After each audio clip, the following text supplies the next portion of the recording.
जय माता दी सभी को। आज हम 1813 का जो आज्ञा पत्र अधिनियम था उसके बारे में पढ़ेंगे।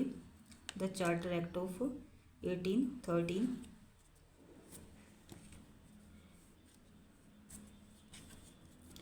Charles grant east India company का अधिकारी था जो 1773 ईस्वी में भारत आया था। उसने भारत के शिक्षा के प्रसार में एक महत्वपूर्ण भूमिका निभाई। चार्ल्स ग्रांट के प्रयासों के कारण कंपनी भारत की शिक्षा में रुचि लेने लगी। इसके फलस्वरूप 1813 ईस्वी का आज्ञापत्र चार्टर एक्ट पारित किया गया।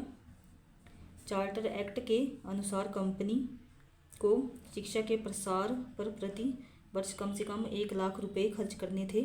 ईस्ट इंडिया कंपनी ने पहली बार ऐसा प्रबंध किया था।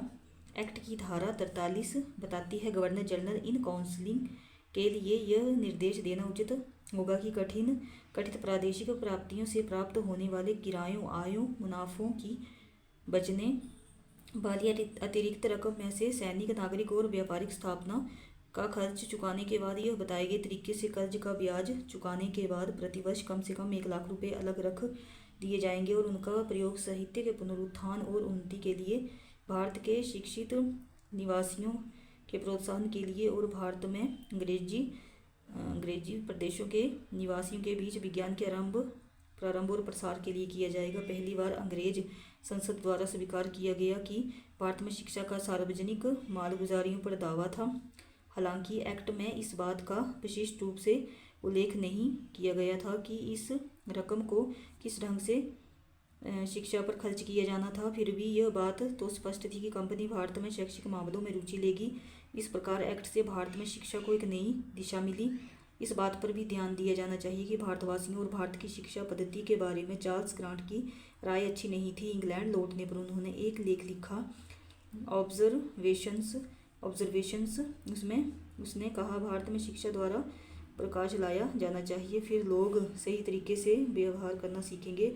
अभी तक उन्हें सही चीज़ों के बारे में नहीं बताया गया है, इसलिए सही परिप्रेक्ष्य में चीज़ों को समझने के लिए उन्हें शिक्षा दी जानी चाहिए। नेक्स्ट है चार्ल्स ग्रांट। इस प्रकार चार्ल्स ग्रांट लॉर्ड मैकाले का अग्रगामी था, जिसे आधुनिक भारत में अंग्रेजी शिक्षा पद्धति का निर्माता कहा जाता है। 1813 के आज्ञापत्र अधिनियम के लाभ क्या थे? नंबर 1 है शिक्षा में कंपनी की रुचि। ईस्ट इंडिया कंपनी भारत में शिक्षा में रुचि लेने लगी। सेकंड है शिक्षा राज्य की जिम्मेदारी। 1813 ईस्वी के आज्ञापत्र अधिनियम ने भारत में शिक्षा के लिए राज्य को जिम्मेदार बना दिया। प्रस्ताव दिया गया कि भारत में शिक्षा का स्तर धीरे धीरे गिरता जा रहा है, इसलिए कंपनी के प्रशासन को भारतवासियों को शिक्षित करने की जिम्मेवारी स्वयं अपने ऊपर ले लेनी चाहिए और इस उद्देश्य के लिए पर्याप्त निवेश किए जाने चाहिए। 1 लाख रुपए की सहायता।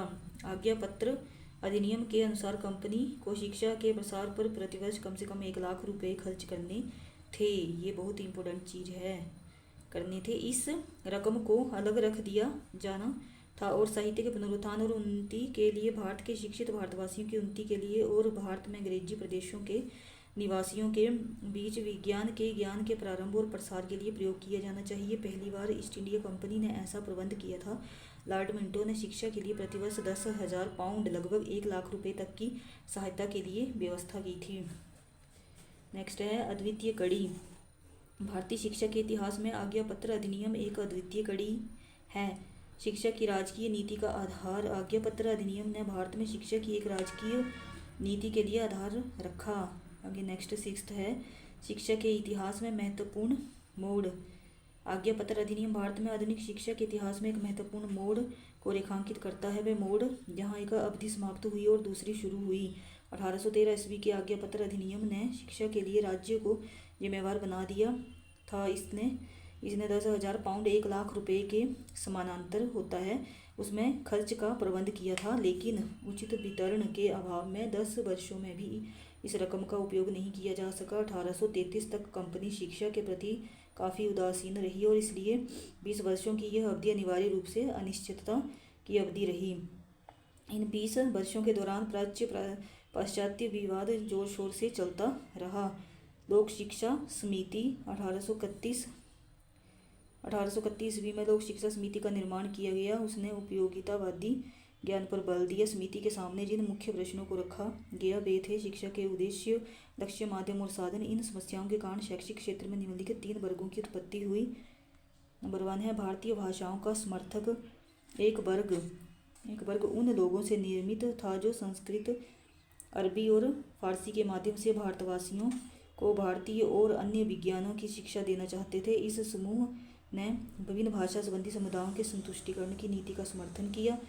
नंबर 2 पे है अंग्रेजी का समर्थन। दूसरा समूह शिक्षा के मध्यम रूप में अंग्रेजी का पक्ष लेता था। इसके समर्थकों में चार्ल्स हंट और राजा राम मोहन राय मुख्य थे। नेक्स्ट है जनसाधारण की भाषा का समर्थन।